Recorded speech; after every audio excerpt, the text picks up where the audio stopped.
Olá, meu nome é Matheus Araújo de Oliveira Farias, essa é a minha apresentação em vídeo sobre o projeto de PIBIC intitulado Purificação de acetilcolinesterase eritrocitária humana utilizando compósitos magnéticos associados a ligantes específicos, ocorrido no período de 2018 a 2019, quando tive como orientador o professor Luiz Bezerra de Carvalho Júnior.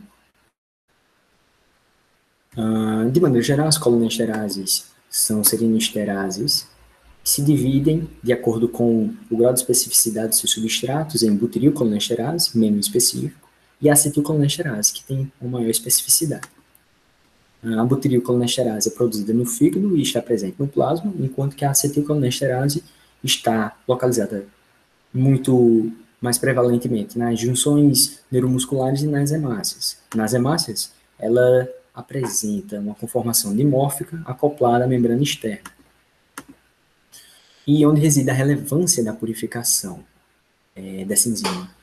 A relevância é justificada pela relevância clínica também, né?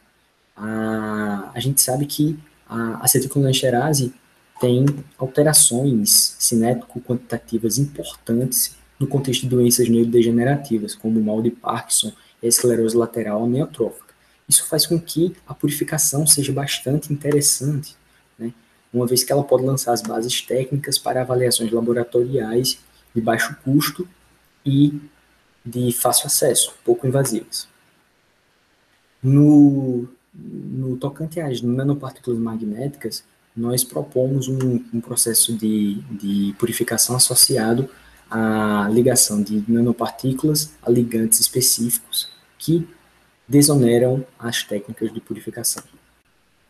Vou-se purificar a acetilcolinesterase eritrocitária humana, proveniente de um hemolizado sanguíneo utilizando nanopartículas magnéticas revestidas com a polianilina e associadas a ligantes específicos, decametônio e procainamida. Como os objetivos específicos, temos sintetizar, revestir e associar essas nanopartículas aos ligantes específicos, deca e procainamida. Além disso, coletar amostras sanguíneas de doadores e, a partir delas, preparar um hemolizado sanguíneo e, a partir desse hemolizado, purificar a acetilcolinesterase.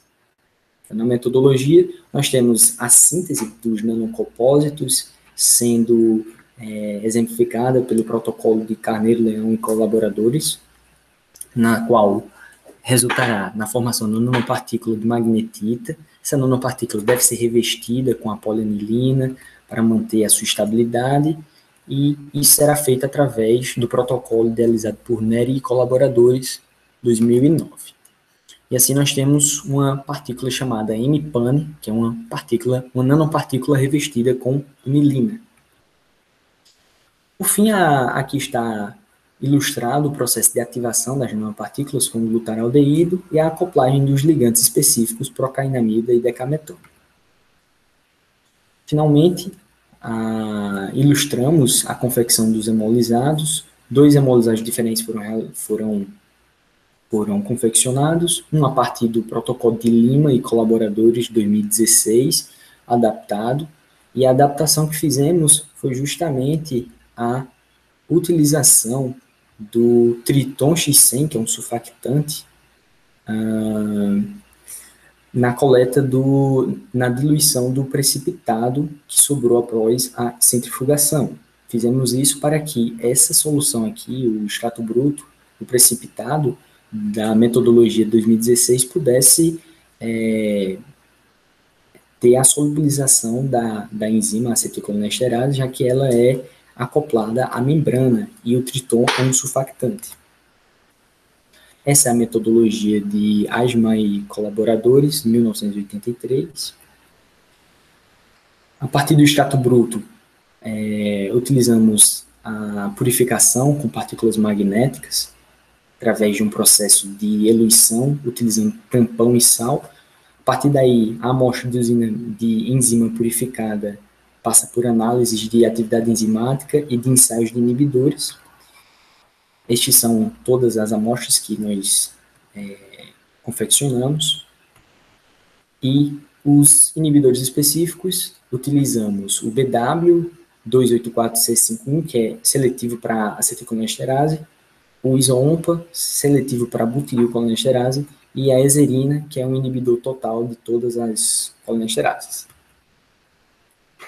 Por fim, depois de dados obtidos pela atividade enzimática e pela dosagem de proteínas totais, foi possível perceber que o protocolo de extração que mais sobressaiu foi o de Lima e colaboradores de 2016 adaptado. Particularmente, o extrato bruto do precipitado desse protocolo mostrou uma elevada responsividade a nanopartículas, fator comprovado por sobressalentes taxas de purificação e de rendimento que não encontram nenhuma outra similitude com os demais extratos brutos e respectivas amostras purificadas, com uma taxa de purificação que chegou a 104 vezes. Essa elevada taxa de purificação colineesterásica provavelmente se deve ao caráter, ao mesmo tempo, extremamente enriquecida em acetilcolinesterase, uma vez que o Triton X100 foi apenas aplicado ao precipitado, impedindo o extravio enzimático excessivo para o sobrenadante, e o baixo índice de butirilcolinesterase, a qual não competiu pelos sítios de ligação específicos dos ligantes, como ocorreu nos demais exemplos.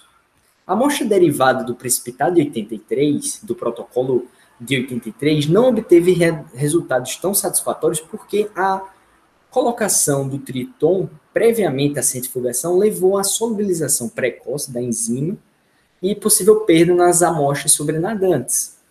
Outro fator que chama a atenção é o fato de que a procainamida sobressaiu sobre os ensaios como ligante mais adequado do que o decametônio, né? A despeito do fato desse ser capaz de ligar-se a acetilcolinesterase em 2 sítios diferentes. Supõe-se que a ligação decametônio seja demasiado estável e que a eluição não tenha ocorrido de forma tão efetiva. Em accordância com os achados anteriores, de que a atividade preponderante da acetilcolinesterase é a cargo dos precipitados, dos estados derivados de precipitados, os ensaios de inibidores seletivos confirmaram essa assertiva.